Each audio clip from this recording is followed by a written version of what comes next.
I'm gonna teach you how to make fake camera movements from static shots, just like I did on my video how to film yourself with a tripod.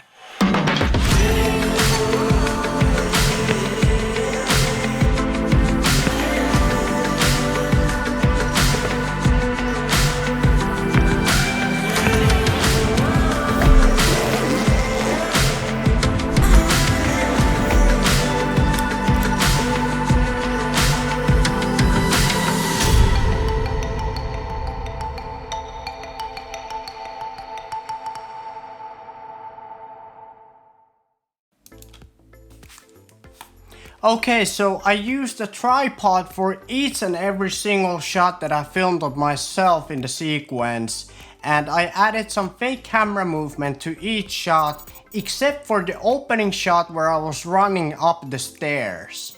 Okay, let's jump right into Premiere Pro and get this done. For the first shot, I didn't do any fake camera movements cause I thought it looked very good as a static shot. But the next shot is very interesting. Let's go back to the beginning here, and I'll double click it and I'll show you guys what it looked like originally. So originally it was filmed in a way that I walked from the right to the left. And I have this fixation that when I'm telling a story of a character going to one place to another, I want the character to be moving from left to right continuously. So what I did to make that happen with this clip was that, let's select this clip, and then I went here to the effects, and then I just typed in flip, and I chose this horizontal flip, and I dragged it onto this clip. I'm not gonna drag it again because it's already in the clip. In the second clip, you can clearly see that there's this pan upwards movement. And the way I made it was I went to the very beginning to the first frame of this clip. I made sure to select the clip and I went to the effect controls and I clicked on these two watch icons to create these two keyframes to the very first frame in the beginning of the clip. Then I adjusted the scale of the clip by zooming in to 261. And then I had some room to adjust the position of the clip because it was zoomed in. And the first thing I did was I adjusted the frame's position by adjusting the horizontal position like this. Now I'm just gonna go back here and undo that so that it will be the way it was originally. And the second thing I did was adjust the vertical position of the clip like this.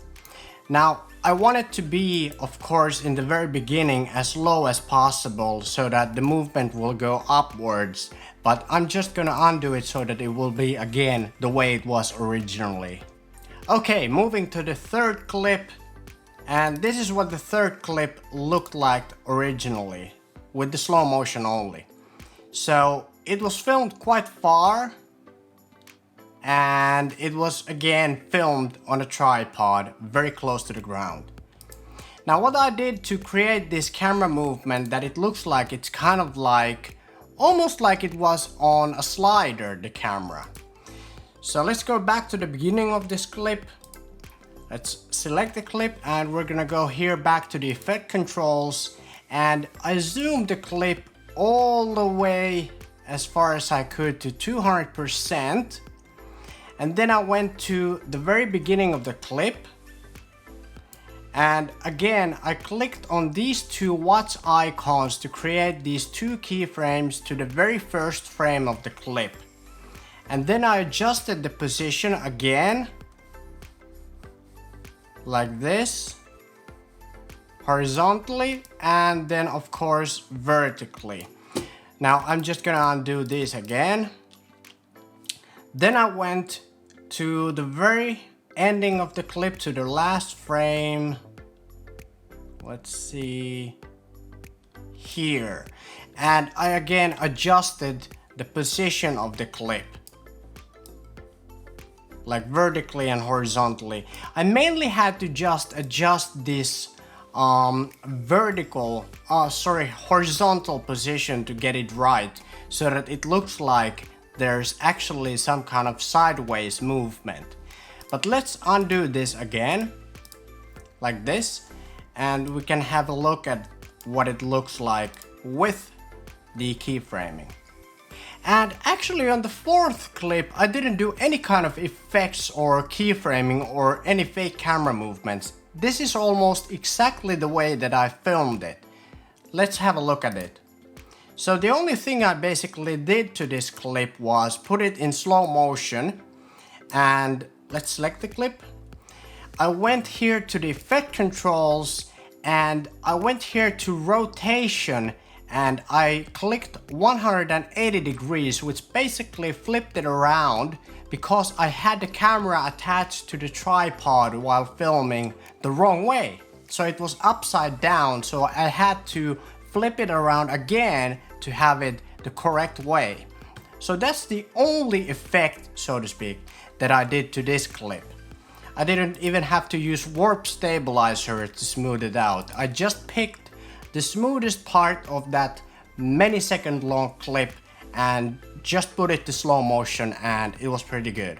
And here we have a clip of me throwing the camera bag onto the ground, and then I opened the zipper of the camera bag. And those were actually the one and the same clip originally, but I cut them into two separate clips and cut them to the beat of the music. And you can see that there's two things happening at the same time on both of the clips. On the first clip, there's the speed ramp where it starts with regular motion and then gradually slows down into slow motion. And at the same time, you can see that as the camera bag is falling down, there's this zoom out effect. So it seems like the camera is moving backwards, and that was actually done also with keyframing. On the second clip, when I'm opening the zipper opening footage is in slow motion, but it's zooming in. But I'm just gonna double click on this nested clip, and now we have opened the original clip with the speed ramp. And now you can see here, this line is the speed ramp, and here it is on regular motion. And here, when the line starts to gradually drop down, it means that the speed is slowing down gradually.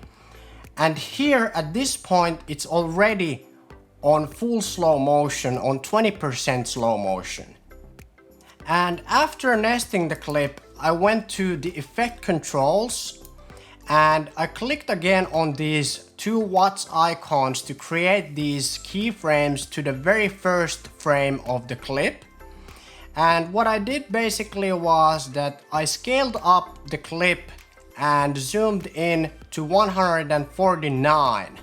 So I zoomed in, and then I went to the very last frame here. And then I had zoomed it out, the keyframe. So basically, when it started with zoomed in and ended with zoom out, it created this zoom out effect. Very simple.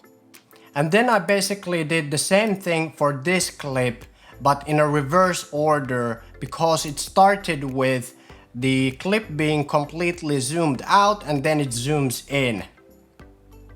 Okay, so this next shot was by far the most challenging one, not to film, but to edit. This was the one where I tossed the lens in the air, catched it, and then attached it to my camera. And I wanted to create this fake camera movement that looked like as if someone was operating the camera and following the movement of the lens. And again, let's just go here and double click this nested clip and open it up. And here we got the original clip with the speed ramp.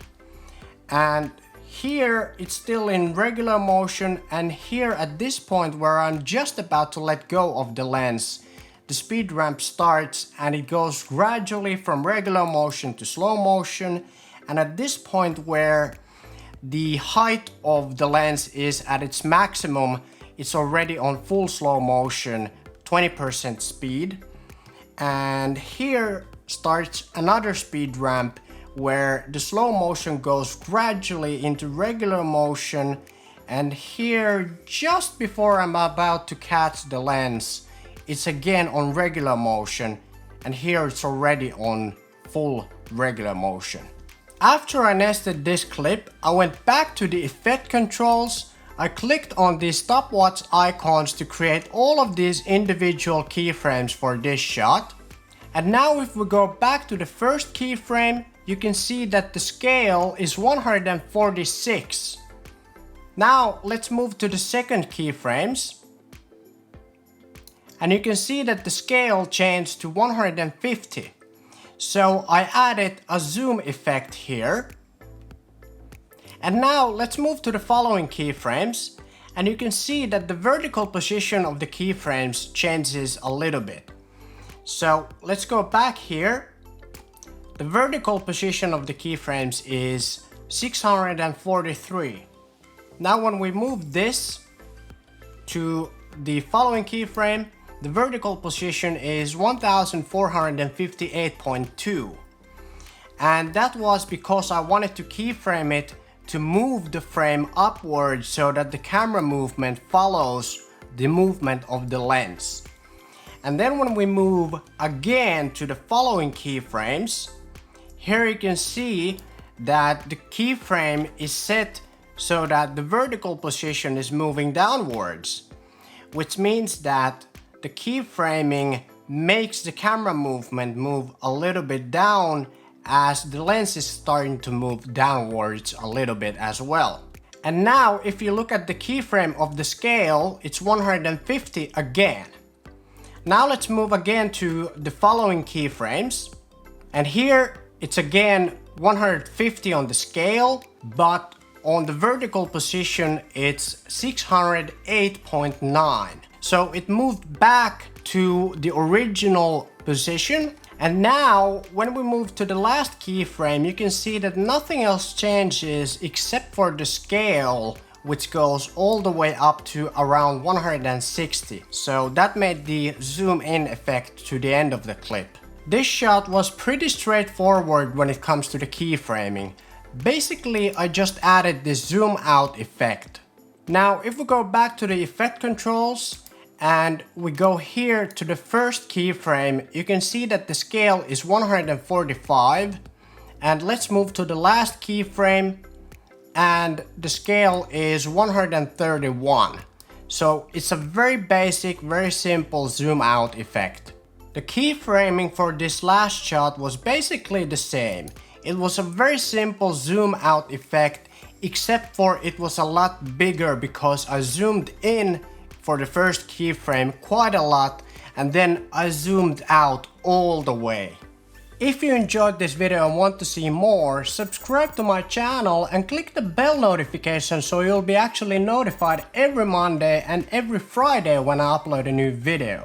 Also, if you want to learn more, watch this video over here or this video over here, because I think you're really gonna like it. Okay, thanks for watching and see you again on Friday. Take care.